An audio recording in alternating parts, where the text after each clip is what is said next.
ओम नमो भगवते वासुदेवाय नमः। नमस्कार।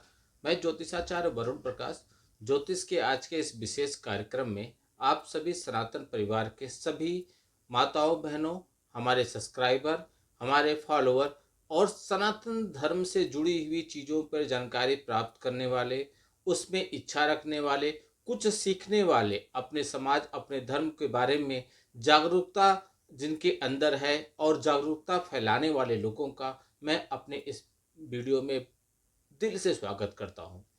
क्योंकि मैं जानता हूं, जब आप अपने बारे में, अपने धर्म के बारे में, अपने समाज के बारे में, अपने जीवन में चल रही घटनाओं के बारे में समझेंगे या उसके बारे में आपकी इच्छा रहेगी, तो निश्चित तौर पे आप सत्कर्म के मार्ग पे चलेंगे, सही कार्य करेंगे और सफलता भी निश्चित तौर पे प्राप्त करेंगे। हमारा उद्देश्य है, जब हम अपने गुरु से दीक्षा लेते हैं, अपने गुरु से हम कुछ सिद्धियां प्राप्त करते हैं और हम जब तपस्या करते हैं तो हम इस मामले में संकल्पित होते हैं कि हम समाज कल्याण और लोगों के भला के लिए जरूर कुछ करेंगे और हमेशा उसी उद्देश्य से ये वीडियो बनाया जाता है। वीडियो बनाने का उद्देश्य यह नहीं है कि हमको यूट्यूब सोशल मीडिया से बहुत ज़्यादा धन अर्जित करना है। हमारा उद्देश्य है हमारे लोगों तक अच्छी जानकारी पहुंचे, लोग समझें, जानें और आगे बढ़ने की कोशिश करें। हम ये भी संकल्प लेते हैं कि हम इसके लिए किसी को बहुत ज़्यादा परेशान नहीं करेंगे। इसका अर्थ है कि किसी से बहुत ज़्यादा धन अर्जित नहीं करेंगे।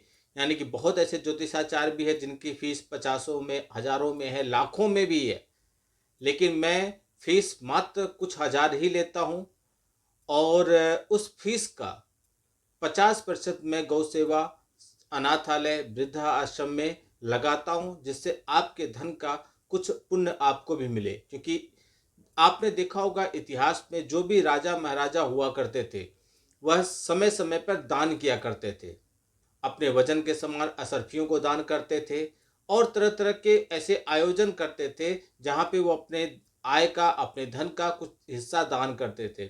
इससे ग्रहों का बैलेंस उनके लिए हमेशा बना रहता था, प्लानिट उनको हमेशा हेल्प करते थे सक्सेस होने में और इसीलिए राजा राजा ही होते थे। तो मेरा बार बार यह कहना है कि कुछ भी नहीं कर पा रहे हैं आप, अगर 100 रुपये आप कमाते हैं तो 1 रुपया कर लीजिए दान। अगर 1 रुपया भी नहीं कर पाते, 50 पैसा कर लीजिए, 25 पैसा कर लीजिए, लेकिन उस पैसे को दान मत कीजिए। पैसे से कुछ वस्तु खरीदिए और उस वस्तु को जिसकी ऐसे ढूंढिए पात्र जो उसके लिए एकदम लालायित हो, उसके लिए उसकी उस वस्तु की एकदम जीवन में आवश्यकता हो, उसको दान कीजिए। जब किसी वस्तु को, जैसे मान लीजिए कि आपकी उम्र आज 17 से 18 साल है, तो आपको मन करेगा कि मेरे पास आईफोन हो। जब आप कॉलेज गोइंग होंगे तो आपको मन करेगा मेरे पास बाइक हो। जब आप थोड़े और बड़े होंगे तो आप सोचेंगे मेरे पास अपना खुद का कार हो। जो थोड़े और उम्र होंगे तो सोचेंगे खुद की घर हो। उम्र के हिसाब से चीज़ें अच्छी लगती हैं।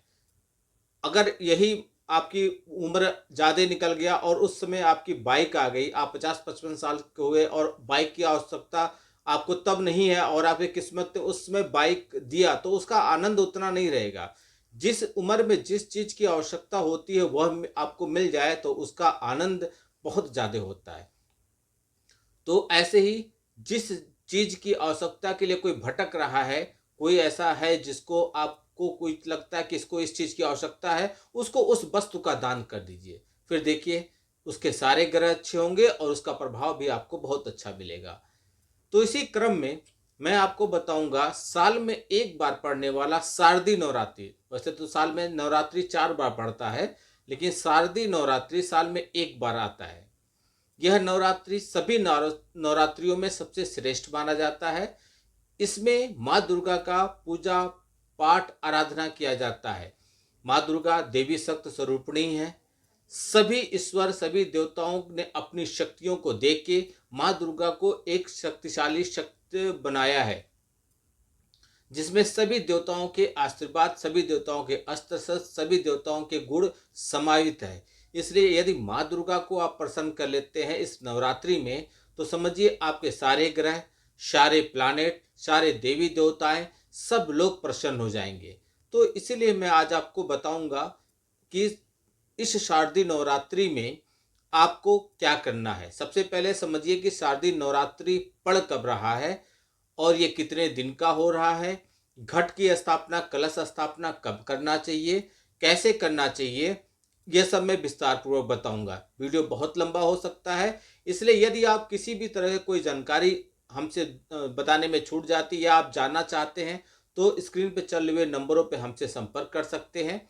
हमारे कार्यालय का वो नंबर है, वहाँ से आपको बताया जाएगा कि हमसे बात करने के लिए कुछ मामूली सा शुल्क है, वह आप शुल्क भर के हमसे विचार विमर्श कर सकते हैं, हमसे अपनी चीज़ों के बारे में जान समझ सकते हैं और यथासंभव जितनी चीज़ें हमारे पास हैं, जो भी हमारे पास शक्तियां हैं, जो भी हमारे पास एनर्जी है, जो भी हमारे पास पूजा पाठ आराधना से जब तब से जो भी हमने कमाया है, वो पूरी शक्तियां लगा देंगे आपको सत्कर्म के मार्ग पे, आपको सफलता दिलाने के मार्ग पे।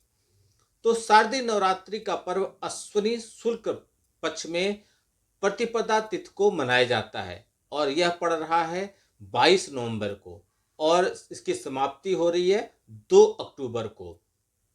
वैदिक ज्योतिष के अनुसार इस बार नवरात्रि 9 दिन के बजाय 10 दिन का पड़ रहा है। शारदीय नवरात्रि 9 दिन के बजाय 10 दिन का है। 22 सितंबर से शुरू होगा और 2 अक्टूबर को समाप्त होगा।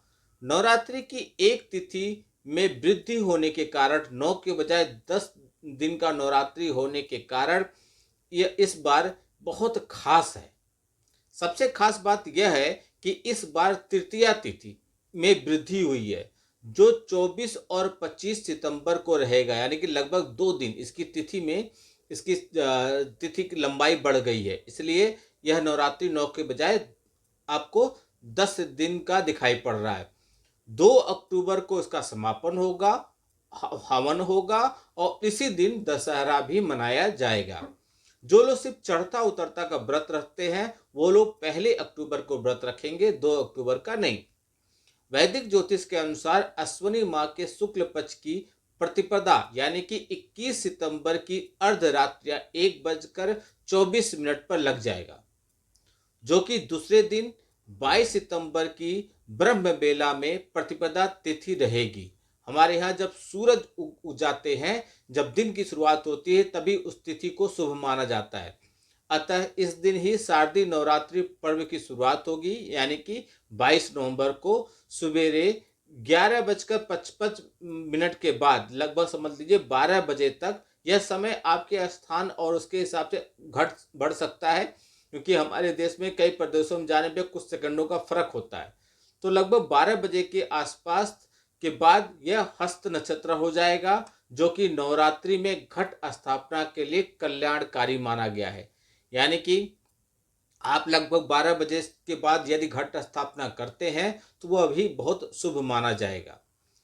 हमारे वैदिक ज्योतिष के अनुसार शारदीय नवरात्रि हिंदू धर्म के प्रमुख त्योहारों में से एक है, बहुत ही खास है, जिसकी पूजा अश्विनी माह में होती है। इस दौरान माँ दुर्गा 9 रूपों में उनकी पूजा की जाती है, जिसमें शैलपुत्री, ब्रह्मचारिणी, चंद्रघटा, कुष्मांडा, स्कंद माता, कात्यायनी माता, कालरात्रि, महागौरी और सिद्धदात्री माता का नाम शामिल है। इन अलग अलग प्रकार के देवियों की पूजा और आराधना किया जाता है।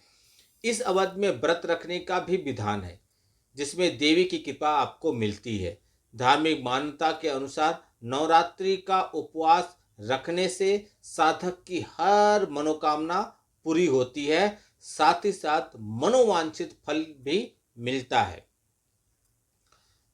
अगर आप व्रत का कर रहे हैं या दुर्गा सप्तशती का पाठ कर रहे हैं तो उसके लिए कुछ विधि है, संकल्प लिया जाता है। हमसे आप संपर्क कर लें शुरू भर के, हम आपको पूरा मार्गदर्शन करेंगे, जिससे आपके द्वारा सही ढंग से किया जा रहा पूजा का पूरा लाभ मिले। अथवा आप डेली इसे जपते जाएंगे, आपको लाभ नहीं मिलेगा और आप खुद कहेंगे हमारा कुछ कल्याण नहीं हो रहा है। इस बार माता वैदिक ज्योतिष के अनुसार शारदीय नवरात्रि इस सोमवार से शुरू हो रहा है, इसलिए माँ का वाहन जो रहेगा वह हाथी रहेगा। यह वाहन बहुत ही शुभ माना जाता है। मान्यता है कि हाथी पर माँ का आगमन लोगों को सुख शांति और अच्छे समय आने का संकेत देता है। हाथी पर माता का आगमन इस बात की ओर संकेत कर रहा है कि इस साल खूब अच्छी वर्षा होगी। मैंने पहले भी बता दिया था, 2024 में ही बता दिया था, अक्टूबर, नवंबर, दिसंबर में 3 मेरा वीडियो क्रम से आया था कि 2025 में पानी से संबंधित चीज़ों की आपको अधिकता दिखाई पड़ेगी। और माता माता रानी भी आ रही हैं नवरात्रि में हाथी पर ही सवार होके। देश में अन्न का भंडार बढ़ेगा। आत्मशुद्धि और साधना का यह सबसे श्रेष्ठ समय है। नवरात्रि के दौरान देवी माँ दुर्गा स्वयं धरती पर आती हैं और अपने भक्तों की प्रार्थना सुनती हैं और आपका आत्मा भी शुद्ध करती हैं। साधना और देवी कृपा यदि आप ढंग से करते हैं तो आपको बहुत अच्छे उनके आशीर्वाद भी मिलते हैं। आप कुछ नहीं कर सकते तो आप सुबह और शाम दीप जलाइए माँ दुर्गा के सामने, संभव हो तो देसी घी का दीप जलाइए। और दुर्गा सप्तशती का पाठ कर सकते हैं तो उचित होगा, नहीं कर सकते तो दुर्गा माता के चालीसा का पाठ कीजिए और आरती जरूर कीजिए। सुबह शाम दोनों समय ब्रह्म बेला में कर लेते हैं तो समझिए कि आपका कल्याण ही हो जाएगा। घट स्थापना कब करना है? घट स्थापना का अमृत मुहूर्त है 22 तारीख को सुबह 6:19 से 7:49 तक। स्थानीय समय के हिसाब से अपना समय देख लीजिएगा। शुभ मुहूर्त जो रहेगा वह रहेगा 9:15 से लेके 10:45 तक। और अभिजीत मुहूर्त रहेगा जो सबसे अच्छा माना जाएगा वह रहेगा 11:55 यानी कि लगभग 12 बजे से समझिए 12:45 तक, 12:45 तक। ये रहा माता के नवरात्रि कब पड़ रही है, घट स्थापना आपको कब करना चाहिए। धर्म ग्रंथों के अनुसार नवरात्रि माँ दुर्गा के आराधना का सबसे श्रेष्ठ समय है, शक्ति स्वरूपणी है, दुश्मनों का नाश कर देंगे।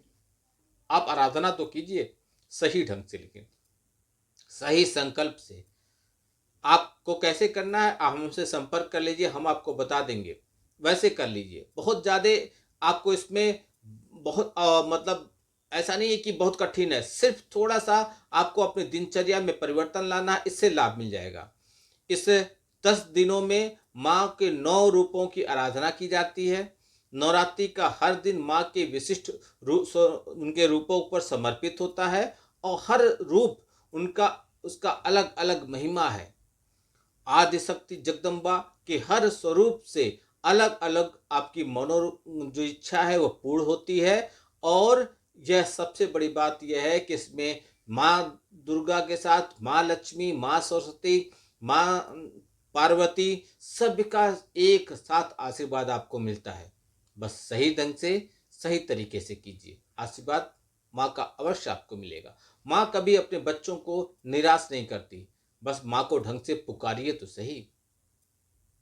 सर्व मंगल मंगलाय शिवे सर्वार्थ साधिके शरणे त्र्यंबके गौरी नारायणी नमस्तुते। आपका दिन शुभ हो, माता रानी का आशीर्वाद आप पे बना रहे। नमस्कार, जय श्री राम।